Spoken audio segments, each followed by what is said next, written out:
berbagilah denganku. Berjalanlah bersama aku, kata Tuhan.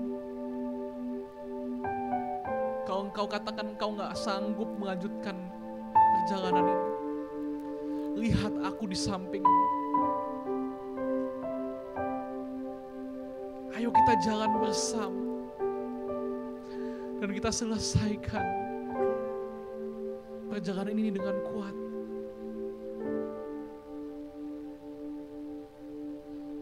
Tuhan, ini kami anak-anak-Mu Tuhan. Hari ini Kau berkata Tuhan, kami gak mampu tanpa-Mu Tuhan. Ampuni kalau selama ini kami pikir kami bisa. Kalau kami berharap kepada orang-orang di sekitar kami yang mungkin kami pikir seharusnya mereka bisa menolong kami. Tapi kami sadar Tuhan, ujungnya cuma Engkau Yesus Tuhan, satu-satunya yang sanggup dan mau menolong kami. Dan kalaupun hari ini kami belum dapat pertolongan dan jawaban itu Tuhan, kami mau belajar untuk percaya Tuhan, Kau Allah yang berjanji dan tidak pernah gagal. Engkau baik adanya dan Engkau mengasihi kami tanpa terkecuali. Terima kasih Tuhan. Kami siap mendengarkan firman-Mu Tuhan. Berfirmanlah di tengah-tengah kami. Mari semua jemaat Tuhan yang percaya katakan amin. Beri kemuliaan bagi nama Tuhan.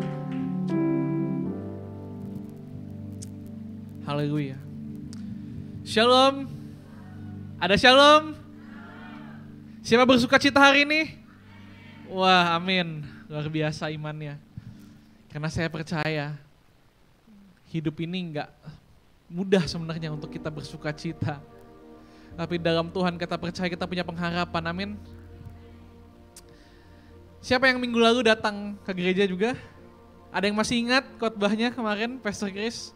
Menarik sekali ya, di sini disediakan bangku-bangku gitu ya. Kalau kalian ingat, saudara-saudara ingat ya. Ya, pakai ini ya, ada kaca pembesar gitu ya, ada cermin, betul ya. Dan kemarin waktu saya dengerin khotbah, saya bilang, wah, iya ya gitu. Banyak mengena di hati saya.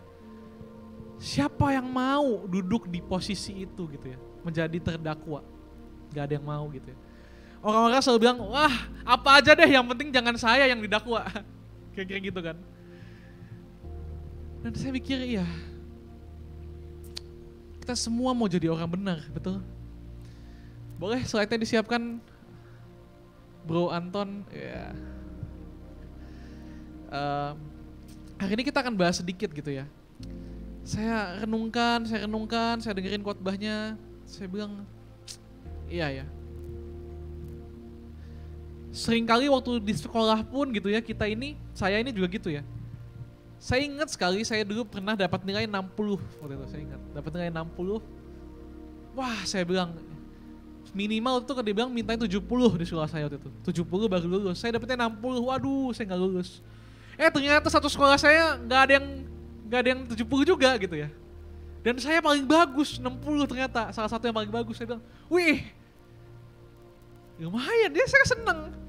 Padahal kenyataannya saya lulus gak? Enggak kan? Harusnya 70, saya cuma 60. Tapi karena di kelas saya banyak yang dapat di bawah saya nilainya, saya kok seneng. Duh, padahal sama gak lulus kenyataannya kan? Kok seneng? Kenapa? Karena saya lebih baik dari orang lain. Betul? Saya ngerasa, ternyata saya gak bodoh. Saya pinter loh di antara yang lain gitu.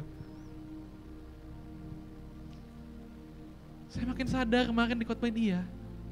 Manusia ini kadang sadar dia ini salah, kadang sadar kelemahannya, kejelekannya tuh dia tahu. Tapi begitu dia lihat, ada yang lebih jelek dari saya, mendadak kayak happy, kayak seneng, bukan saya yang paling jelek gitu. Saya bukan yang paling jahat. Masih ada yang lebih berdosa.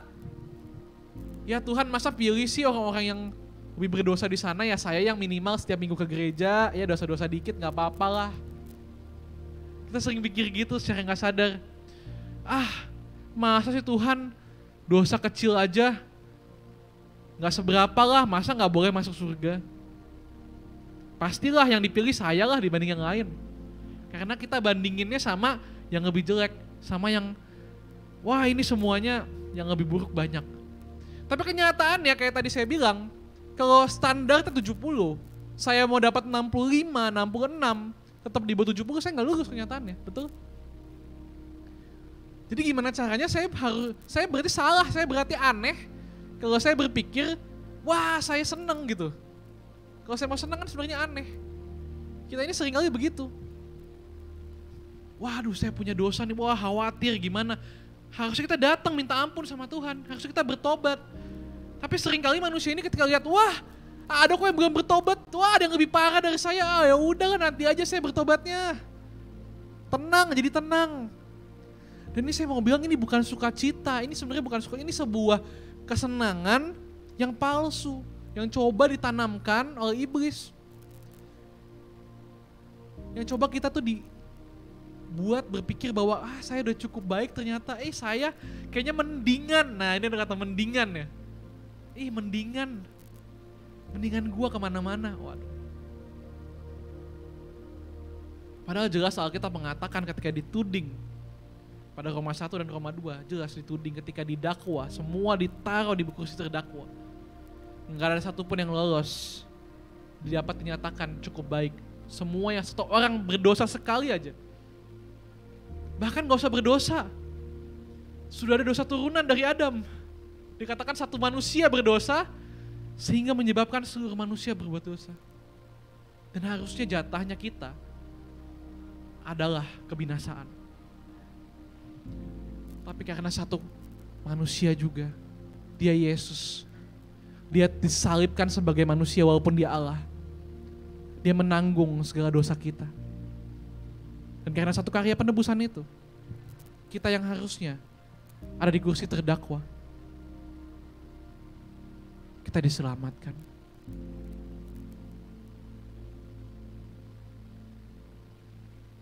Tapi ketika kita pikir sebenarnya apakah nilai kita mendadak jadi bagus, sebenarnya enggak. Yang harusnya 70 baru lulus, kamu yang mungkin cuma dapat 20, 30, tetap dinyatakan lulus. Kita gak mendadak menjadi orang baik, kita gak mendadak karakternya berubah. Tapi memang urusan keselamatan, tetap dinyatakan kamu selamat. Dan sama sekali bukan karena 1% aja karena kebaikan kita, bukan. Dan inilah inti sebenarnya dari kitab Roma, ingin menjelaskan tentang keselamatan. Dan sulit bagi diterima bagi orang yang semakin Anda cerdas sebenarnya semakin sulit diterima. Kenapa? Secara logika gak masuk akal. Mari kita mau buka ayatnya. Sekarang saya mau bahas lanjut ke, nah ini saya ngomong siapa mau jadi orang benar? Semua mau, benar amin? Mari kita lihat dari mana orang Kristen menjadi benar. Roma pasal 4, boleh dibuka Anton next. Abdil, boleh? Oke, kita buka sama-sama ya. Aku gak bagus ayatnya karena cukup panjang. Roma 4 ayat 1 sampai 5. Boleh dibuka kita masing-masing saudara karena ini gak ditampilkan. Saya gak masukin karena cukup panjang. Apa bisa ditampilin? Bro Abdil bisa? Oke, thank you. Roma 4 ini judulnya Abraham dibenarkan karena apa?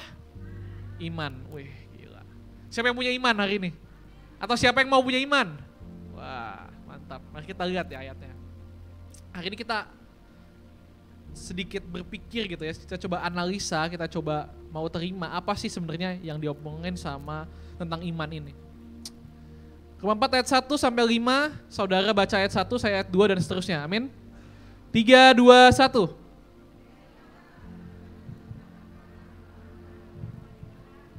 Sebab jikalau Abraham dibenarkan karena perbuatannya, maka ia beroleh dasar untuk bermegah, tetapi tidak di hadapan Allah, ayat 3.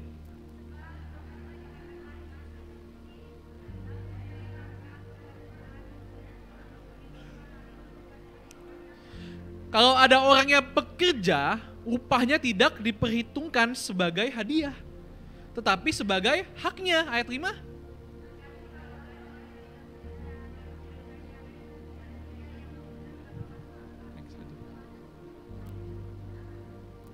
Oke, jadi ini kayak kalau kita baca ini 5 ayat ini kayaknya luar biasa sekali. Dikatakan apa? Abraham percaya kepada Tuhan, percayalah Abraham kepada Tuhan, dan Tuhan memperhitungkan hal itu sebagai kebenaran. Jadi bukan perbuatannya kalau kata Paulus dalam kitab Roma, bukan karena perbuatan Abraham, tapi karena dia percaya kepada Tuhan, kepercayaannya itu diperhitungkan sebagai kebenaran. Kata diperhitungkan tuh gini ya saudara. Coba nih misalnya saya punya duit misalnya gimana ya, coba saya punya duit gak ya? Coba lihat ya. Oh misalnya nih, saya punya uang 1.000 misalnya. 1.000 kan uang ini, kita sama-sama tahu ini uang 1.000 rupiah, betul? Nilainya 1.000. Tapi kalau satu hari ada orang salah ngeliat, dia gak ngerti misalnya gak lihat, dihitung 10.000, terus dia terima, saya bayar dengan 1.000, oh 10.000 saya bayar 1.000. Tapi dihitung sebagai 10.000 dan jadi lunas. Ya itu kan urusannya dia, betul? Ya walaupun kita gak boleh seperti itu sebenarnya, gak mungkin kan. Kita ke warung, berapa bu? Misalnya saya habis makan di warteg biasanya 10.000, terus saya bayar pakai 1.000. Saya bisa mau dipukulin mungkin gitu ya. Bener ya? Loh, maksudnya apa nih? Gitu kan. Wah, langsung gak enak, langsung sinis pasti kan. Tapi bayangkan, keselamatan itu kan datangnya dari Tuhan, betul? Dia yang punya hitung-hitungannya sendiri. Secara hitungan, seharusnya manusia itu belum layak. Abraham ini, kalau kita baca seterusnya, posisinya dia bahkan belum disunat waktu itu. Masih awal, dia belum membuktikan imannya. Tapi cuma karena dia percaya, apa kata firman Tuhan, dia baru percaya aja, belum dibuktikan imannya. Tuhan udah memperhitungkan itu sebagai kebenaran. Ibarat gini loh, saya ini gak punya tiket ke surga, tapi saya boleh masuk. Kenapa? Kepercayaan saya dianggap, diperhitungkan sebagai, nih saya percaya, ini sebagai kebenaran. Bayangkan, segitu luar biasanya, segitu dalamnya kasih Tuhan. Sampai kita yang tadinya modalnya gak cukup, kita gak akan pernah cukup buat beli tiket ke surga. Gak usah ke surga, tiket ke Bali aja, waduh, luar biasa mahal mau jalan-jalan, apalagi ke surga. Dan gak akan pernah cukup, mau orang hidup ratusan tahun, ribuan tahun gak pernah cukup. Gak akan pernah cukup. Siapa yang mampu membeli harta di surga? Gak ada. Tapi dia berikan, katakanlah sebagai hadiah. Maka dia bilang apa? Ayat 4, kalau ada orang yang bekerja upahnya gak dihitung sebagai hadiah, kalau upah adalah haknya. Tapi kebenaran, keselamatan diberikan sebagai hadiah bagi kita. Sehingga kalau ada orang yang mau bilang, wih gak pantas dia tuh kerjanya gak segitu tuh, gak bisa diganggu gugat. Tahu gak ada istilah hak asasi manusia, bener ya saudara? Itu sering sampai pengadilan mengurus HAM, hak asasi manusia. Kenapa? Karena hak itu bisa diperjuangkan. Kenapa harus diperjuangkan? Karena bisa diganggu gugat. Loh, mungkin loh ada orang yang bekerja begitu keras, harusnya gajinya misalnya berapa UMR sekarang di sini? 3,5 juta misalnya, atau 4 juta. Dia kerja sesuai perjanjian, pas digaji dibayarnya cuma setengah. Berarti haknya dia nggak dapat kan? Bisa dimainin, bisa dicegah, bisa dicuri, bisa wah, padahal hak kita loh. Makanya kenapa Tuhan nggak kasih bilang, oh itu hakmu untuk masuk surga, enggak? Karena kalau bicara hak nanti bicara kewajiban, nanti bicara syarat-syarat, dan bisa aja kita diganggu gugat keselamatannya. Tapi Tuhan bilang apa? Aku berikan sebagai hadiah, cash, full di depan. Padahal kita belum kerja. Dia bilang apa tadi? Orang gak bekerja, namun percaya kepada Dia yang membenarkan. Orang durhaka, imannya diperhitungkan sebagai kebenaran. Ada amin saudara? Saya harap saudara mengerti betul bahwa kebenaran, keselamatan itu gak pernah bisa dibayar. Gak pernah bisa kita beli. Baik dengan perbuatan baik kita ataupun enggak. Itu benar-benar hadiah dari Tuhan. Cuma masalahnya, pertanyaannya, dikatakan diperhitungkan menjadi kebenaran, imannya yang diperhitungkan. Masalah sekarang iman itu apa? Asal percaya kepada Tuhan, orang-orang mulai berpikir, loh saya lihat kok orang-orang yang aku punya iman, yang memang percaya kok hidupnya mengecewakan orang-orang, kok nggak jadi berkat. Itu bagaimana pastor dengan yang begitu? Itu kan pertanyaan yang sering kita muncul dalam pikiran kita. Kalau memang asal kita percaya aja pasti selamat, kemudian bagaimana? Apakah perbuatan kita tidak diperhitungkan? Boleh sekali, oh ya. Oke, next boleh. Iman tanpa perbuatan adalah, tahu semua ya, betul. Orang seringkali akhirnya sibuk berdebat. Yang satu bilang, oh enggak, menurut kita Roma 4 ini asal kita percaya aja, itu kita akan dibenarkan. Tapi kemudian ada dalam kitab Yakobus dikatakan, semua harus dari perbuatannya. Karena iman tanpa perbuatan adalah mati. Terus siapa yang benar, mana yang mau saya ikutin? Mari kita buka. Next boleh Anton. Yakobus 2, 14-26. Kita buka sama-sama ya, biar jelas semuanya. Dan kita bandingkan, ini kita baca keseluruhan ya. Karena Roma 4 pun belum selesai sampai di situ. Yakobus 2 ayat 14-26. Ini cukup panjang saudara, kita baca sama-sama ya. Aku 14, saudara 15 dan seterusnya. Yang udah dapat katakan amin. Tunggu dulu sebentar, mungkin ada yang belum dapat di pandangan saya. It's okay. Oh udah disiapin ya?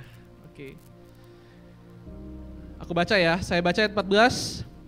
Apakah gunanya saudara-saudaraku jika seorang mengatakan bahwa ia mempunyai iman, padahal ia tidak mempunyai perbuatan? Dapatkah iman itu menyelamatkan dia? 15.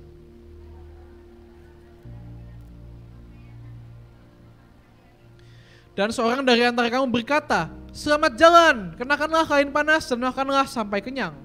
Tapi ia tidak memberikan kepadanya apa yang perlu bagi tubuhnya, apakah gunanya itu?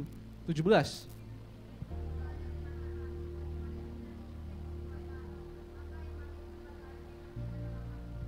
Tetapi mungkin ada orang berkata, padamu ada iman, dan padaku ada perbuatan.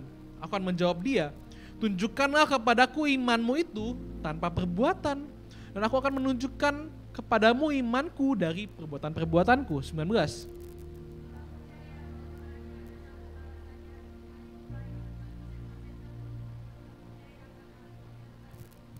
Hai manusia yang bebal, maukah engkau mengakui sekarang bahwa iman tanpa perbuatan adalah iman yang kosong? 21.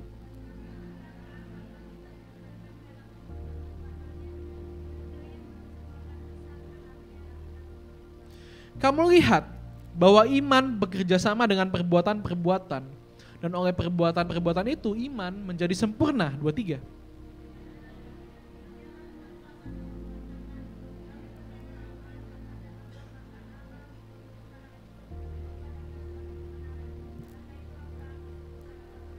Jadi kamu lihat bahwa manusia dibenarkan karena perbuatan-perbuatannya dan bukan hanya karena iman. 25.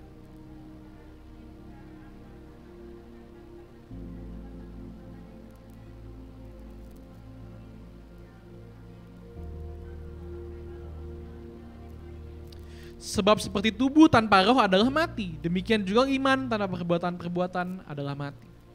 Nah, amin. Kalau kita baca sekilas di Yakobus, memang penekanannya perbuatan, betul?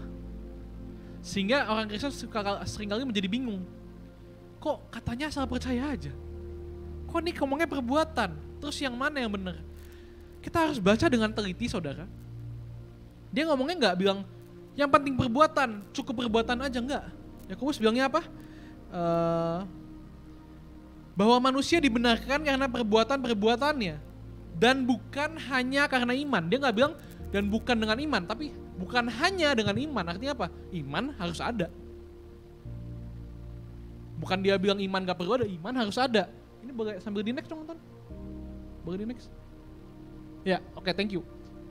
Jadi kamu lihat bahwa manusia dibenarkan karena perbuatan-perbuatan yang bukan hanya karena iman. Dia gak ngomong gak perlu iman, enggak. Justru kalau bukan hanya dengan iman, artinya ada iman gak? Ada. Kayak dibilang sebutnya apa? Yesus ngomong manusia hidup bukan dari roti saja. Ya artinya manusia tetap butuh makan, tapi makan aja gak cukup. Maka dia mau ngomong iman aja gak cukup, butuh perbuatan. Kenapa muncul ini? Konteksnya sebenarnya apa? Dia bilang, dia sebut adalah iman tanpa perbuatan-perbuatan adalah mati. Boleh di next Ton? Jika ada iman yang mati, berarti ada iman yang hidup dong. Dia ngomong, iman tanpa perbuatan adalah iman yang mati. Iman tanpa perbuatan adalah iman yang kosong. Berarti sebenarnya ada iman yang hidup dong, ada iman yang berisi dong. Nah, ternyata yang dimaksudkan Paulus dengan iman, kalau kita baca betul sampai lengkap, memang bukan soal cuma percaya aja. Kalau dalam teologi disebutnya fidusia, percaya penuh. Tapi juga ada butuh namanya pengertian. Dan iman adalah gabungan dari keduanya ini. Karena kalau kamu mengerti tanpa percaya, suatu hari kamu ditanya, bener tuh kamu masuk surga? Kamu gak bisa jawab, bingung. Yang penting saya percaya aja. Percaya aja. Itu juga gak akan bekerja, saudara. Karena suatu hari kita akan bingung. Saya mau bilang bahwa iman yang dimaksudkan Paulus, nanti kita akan lihat sama-sama, bahwa Abraham ketika dia percaya, dia gak coba bilang, oh saya percaya Tuhan. Tapi dia diem aja. Ketika dia dipanggil Tuhan, Abraham kamu ke tanah Kanaan. Dia bilang dia percaya dan dia pergi. Maka saya mau bilang gini, bedanya orang yang hanya ngomong percaya, iman yang kosong, itu adalah orang yang berkata, oh saya percaya. Tapi ketika menjalani hidupnya sehari-hari, dia menjalani seperti orang yang tidak percaya. Bisa loh, bisa. Kenapa? Karena dalam hati, oh saya mau nerima yang kayak gini. Saya mau nerima hadiah dari Tuhan. Bahkan dikatakan gak bekerja, cuma percaya tapi dikasih hadiah. Siapa yang gak mau? Tapi seringkali kita hidup seperti kita gak percaya. Kenapa? Kita mulai cari orang-orang yang bisa kita andalkan di sekitar kita. Kita mulai mencari pengharapan yang bukan datangnya dari Tuhan. Mari kita boleh next, Anton. Lanjut. Oke, Roma 4. Kita balik lagi Roma 4. Kita lihat sebenarnya iman Abraham dikatakan dibenarkan tuh imannya seperti apa sih?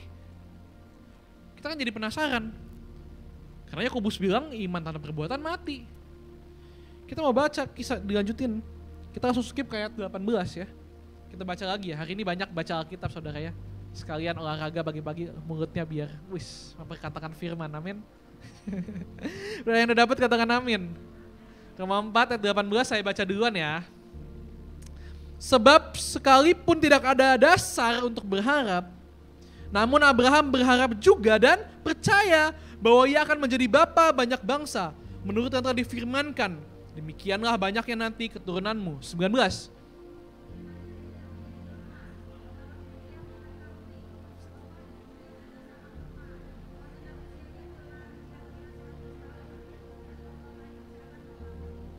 Tetapi terhadap janji Allah, ia tidak bimbang karena ketidakpercayaan. Malah ia diperkuat dalam imannya dan ia memuliakan Allah. 21.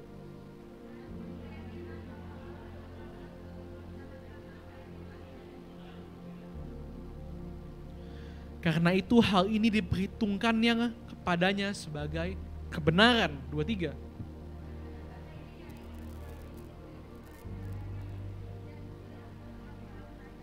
Tetapi ditulis juga untuk kita, sebab kepada kita pun Allah memperhitungkannya karena kita percaya kepada Dia yang telah membangkitkan Yesus Tuhan kita dari antara orang mati. 25. Diserahkan karena, katakan amin. Yes, ini juga bagian kita kata Paulus, bukan cuma Abraham. Kita lihat baik-baik bagaimana Abraham sikap percayanya, imannya.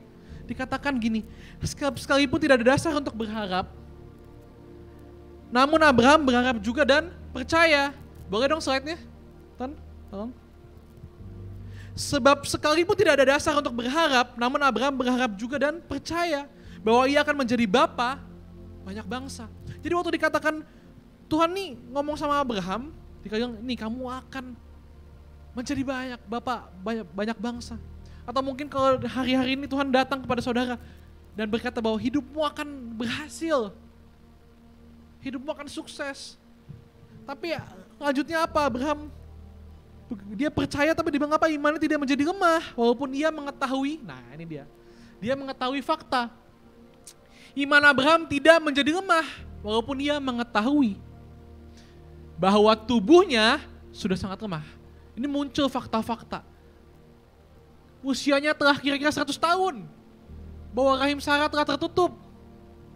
Kita ketika dengar firman, kita mau percaya, wah saya percaya Tuhan. Tuhan akan angkat saya, Tuhan akan pulihkan keluarga saya. Tuhan akan jamin hidup saya, masa tua saya, anak-anak saya, keturunan saya. Wah amin. Tapi begitu mengetahui fakta, melihat kembali fakta. Aduh, saya begini nih. Aduh, ternyata dari bapak saya, dari kakek saya memang orang-orangnya gak ada yang berhasil. Mulai merasa capek, mulai lihat fakta hidup. Apakah iman kita mulai menjadi lemah, saudara? Dan kita harus akui itu. Seringkali kita karena kita mengetahui, kita mulai menjadi lemah. Saya ketika baca ini, wow luar biasa. Gimana Abraham tidak menjadi lemah? Kata Paulus. Tapi kita tahu, sama-sama tahu kalau kita baca kitab Kejadian. Prosesnya begitu panjang. Bahkan Abraham sampai sempat punya anak namanya Ismail. Yang bukan dari Sarah.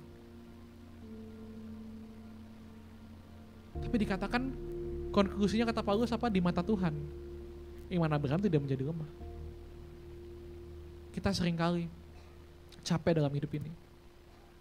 Kita mulai bersusah. Mungkin kita nangis. Mungkin kita mulai cari pertolongan di luar. Dan kita mulai berpikir, aduh saya gak punya iman nih. Tapi Tuhan melihat, saudara belum tentu seperti itu. Seperti Tuhan melihat Abraham. Paulus menyatakan, di mata Tuhan iman tidak menjadi lemah. Bahkan sekalipun dia telah jatuh. Dan kalau hari ini saya mau bilang kabar baiknya saudara. Kalau saudara hari ini imannya sedang merasa lemah. Bahkan saudara sempat jatuh. Mungkin dalam pencobaan, dalam dosa, dalam kemarahan. Dalam keputusasaan. Tuhan siap angkat saudara kembali. Dan menguatkan hatimu. Dan di mata dia gak akan ingat-ingat kejatuhanmu. Abraham dikatakan, imannya tidak menjadi lemah. Karena Tuhan tidak melihat fakta-fakta keadaan kita.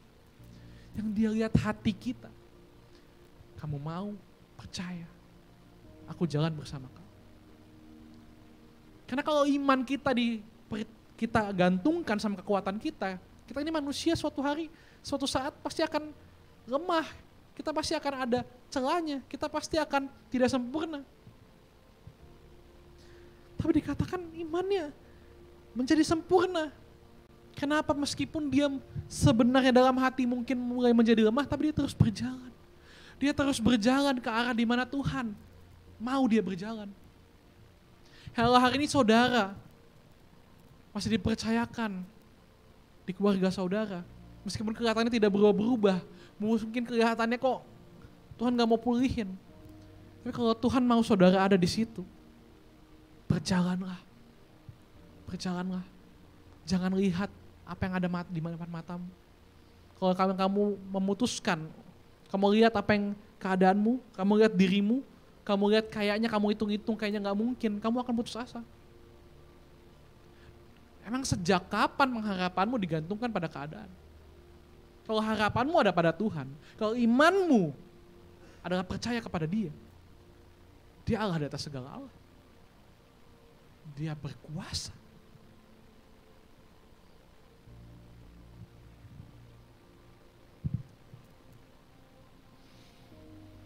Hari ini kita mau belajar saudara bahwa iman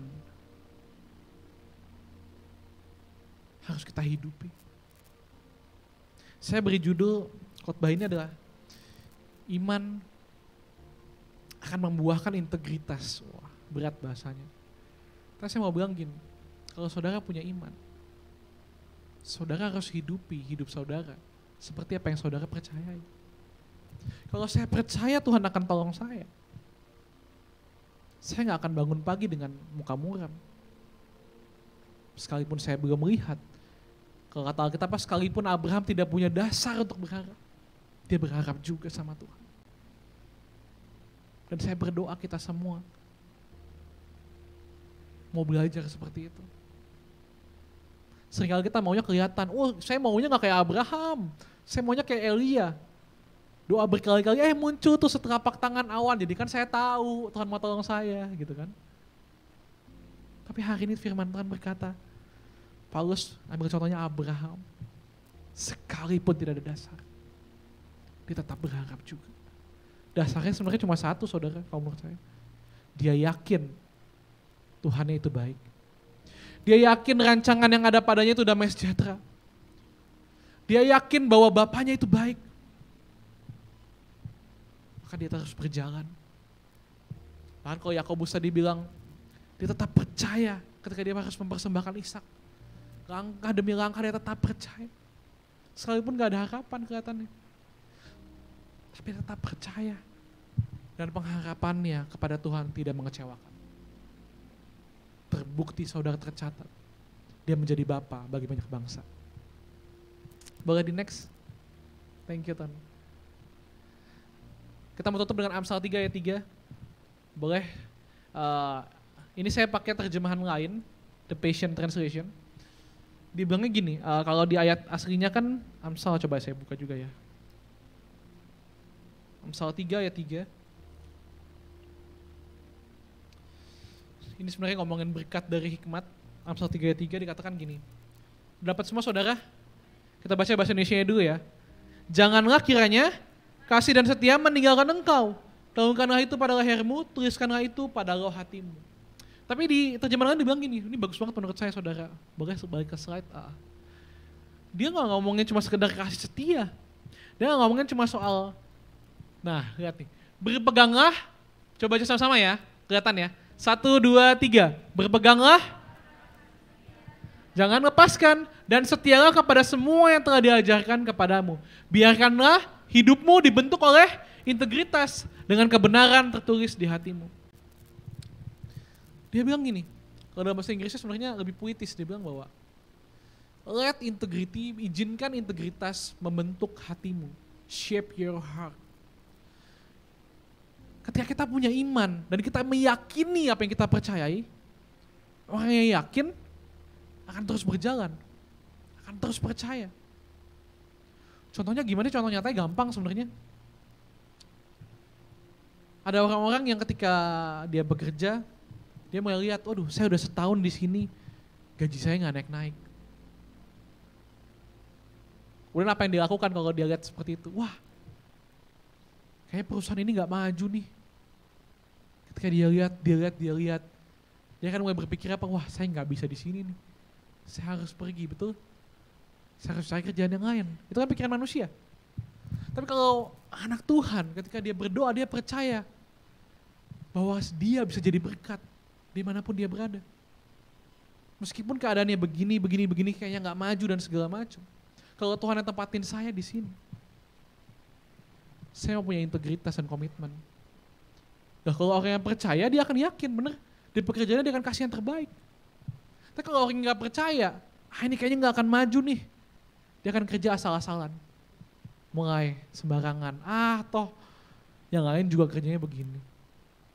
Tapi orang yang yakin pekerjaannya akan berhasil, perusahaannya akan diberkati, bosnya akan sukses karena dia ada di situ. Dia akan kasih yang terbaik. Kelihatan dari perbuatannya, betul? Dan itulah iman, tercermin dari perbuatanmu. Integritas ini penting, saudara. Firman hari ini simpel sekali. Aku boleh undang Abdul untuk bantu. Saya mau kesaksian sedikit, saudara-saudara, tentang ini gitu, tentang iman. Siapa yang hari ini butuh pertolongan Tuhan? Boleh angkat tangannya dong. Saya butuh nih soalnya. Saya butuh banget pertolongan Tuhan. Dan jadi akhir-akhir ini saudara, saya dalam pelayanan, saya lagi berjalan, mau ke gereja gitu ya, beberapa waktu lalu.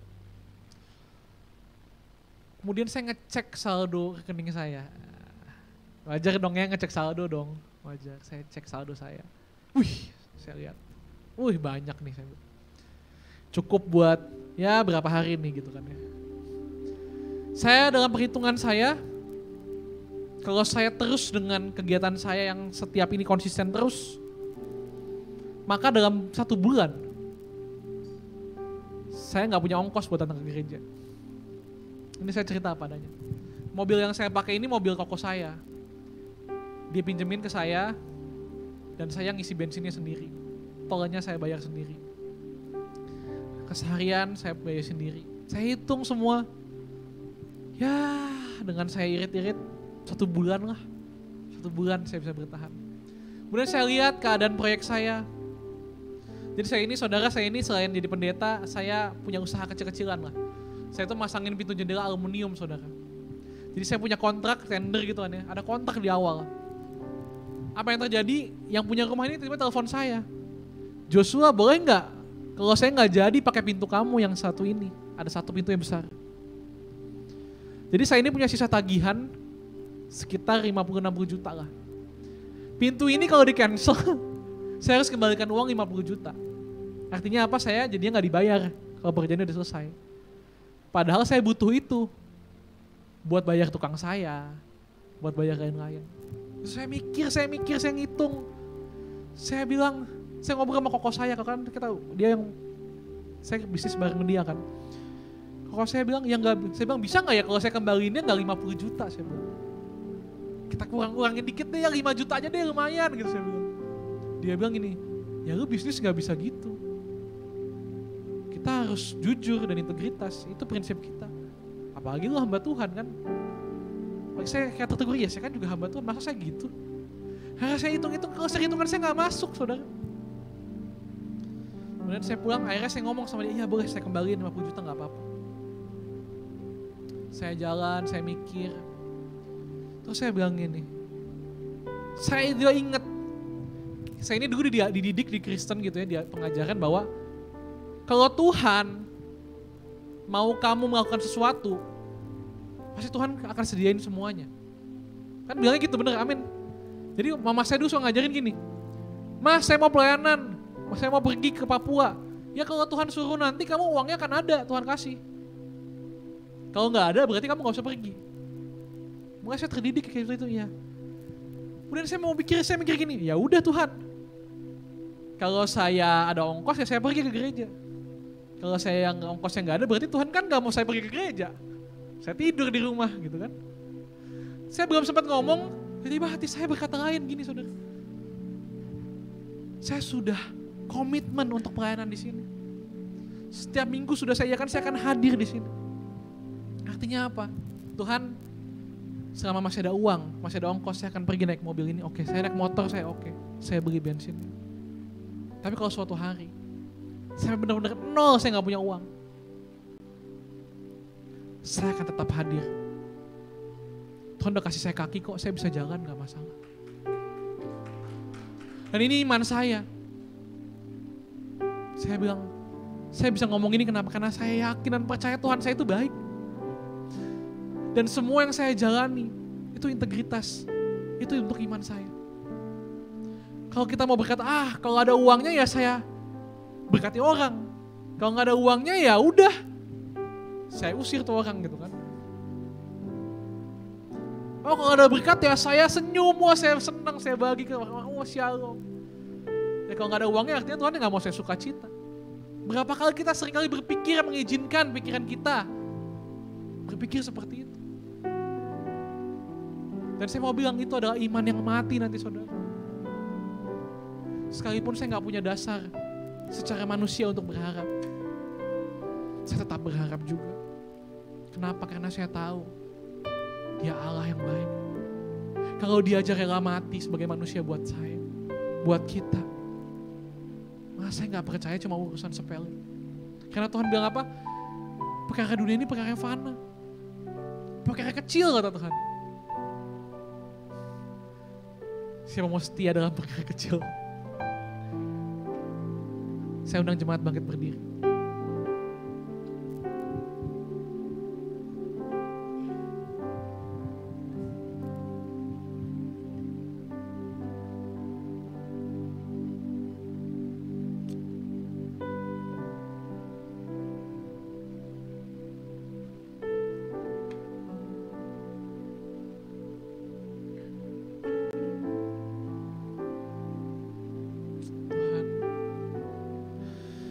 Waktu saya dalam perjalanan, Waktu saya sedang memikirkan jemaat di tempat ini, Tuhan bicara kuat dalam hati saya. Doakan mereka. Ada hati-hati yang tersakiti. Ada orang-orang yang haknya ditahan oleh orang lain. Saya berdoa hari ini, kalau saudara orangnya, kau boleh angkat tanganmu, kau boleh angkat hatimu, aku mau berdoa buat kamu. Bangkitkan imanmu. Jangan kau berharap kepada orang-orang lain, bosmu sekalipun, saudaramu sekalipun. Aku Tuhan. Aku tidak sekedar memberikan hakmu, tapi aku berikan sebuah hadiah bagimu. Dan itu jauh lebih mahal dari apapun juga. Aku berikan engkau pengharapan, sekalipun tidak ada dasar untuk berharap. Di hatimu akan muncul pengharapan.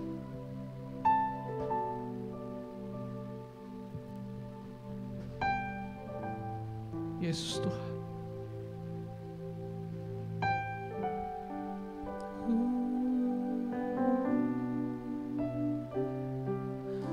Engkaulah segalanya. Yesus Tuhan. Terima kasih, ku percaya.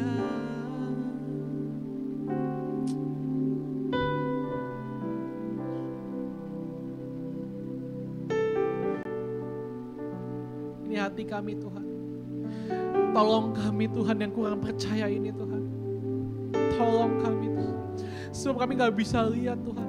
Kalau kami buka mata kami lihat persoalan kami lihat keadaan yang sepertinya tidak berubah-berubah Tuhan. Kami mulai lihat Tuhan dunia yang semakin sulit, semakin jahat. Ajari kami Tuhan untuk melihat bahwa Engkau Allah yang setia, Engkau adil dan benar.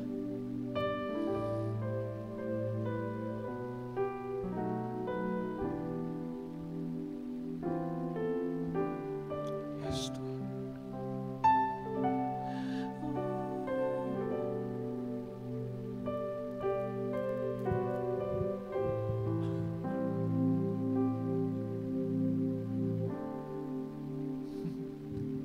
Mari mulai bicara sama Tuhan. Bicara dalam hatimu. Dia hadir di hatimu. Mulai berurusan dengan Tuhan. Bereskan segala yang ada di hatimu. Segala beban hidupmu. Segala kekhawatiranmu. Bawa, bicara sama Tuhan.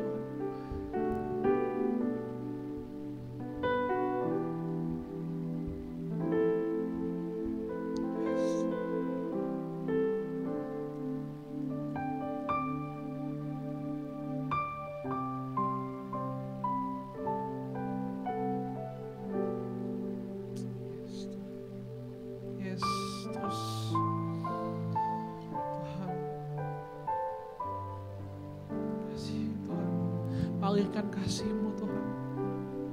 Alirkan kasih-Mu Tuhan.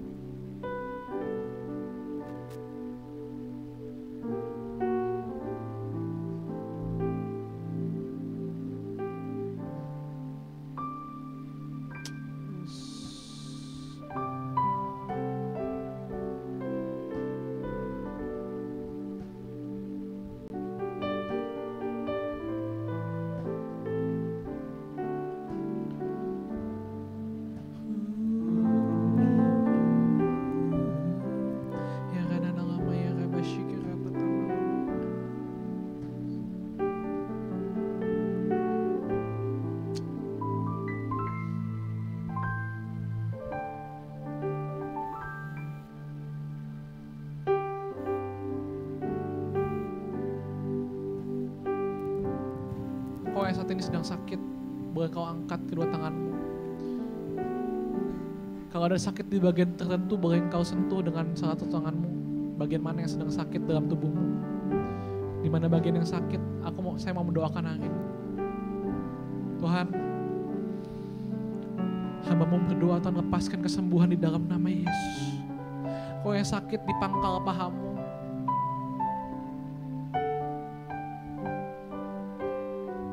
Percayalah, dalam nama Yesus, kau sudah menjadi sembuh. Terima kesembuhan daripada Tuhan. Dan kau yang sakit di bagian pinggang, ya, yes Tuhan, kau jamah Tuhan. Tuhan sedang menjamah engkau. Jadilah engkau sembuh di dalam nama Yesus. Yes.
kami Tuhan bahwa Engkau terlebih besar Tuhan dari segalanya.